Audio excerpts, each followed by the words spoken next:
Отследить путь товара от производителя до потребителя, проверить его качество и, наконец, облегчить свою работу. Вот главная цель электронной системы «Меркурий». Потребители и производители каждый день сталкиваются с массой проблем. Однако многие, наступая на одни и те же грабли, не спешат перейти на электронную ветеринарную сертификацию.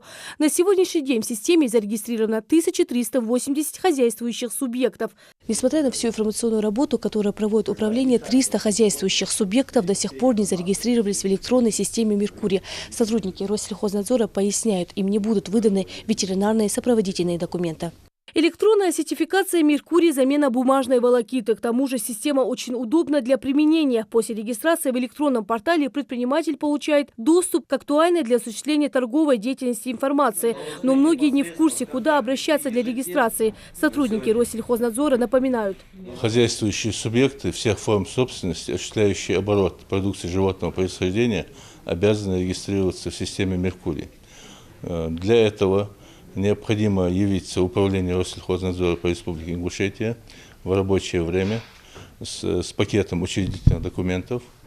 Значит, это ИНН, ОГРН, СНИЛС, копия личного паспорта для регистрации в данной системе.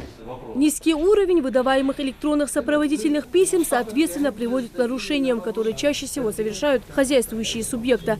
Регистрироваться должны, за исключением физических лиц, все хозяйствующие субъекты всех форм собственности. Государственные, частные.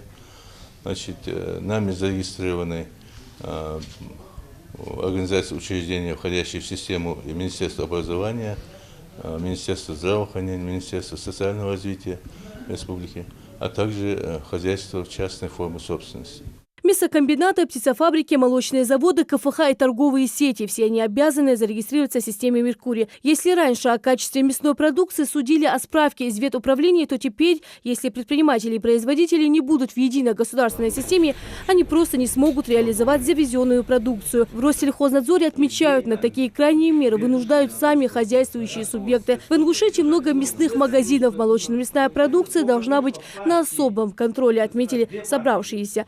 Как таковых убойных пунктов у нас нет. У нас есть КФХ и Рыжев. Я Рыжев закрыл один. Один, да? Вот? Да.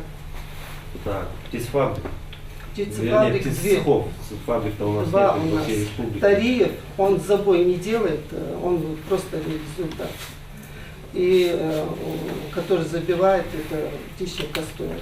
Работа по информационному просвещению хозяйствующих субъектов будет продолжена, но прежде всего сотрудники Россельхознадзора советуют собрать необходимые документы и зарегистрироваться в портале «Меркурий». Рина Сычуева, Магомед Аскеев, Новости 24.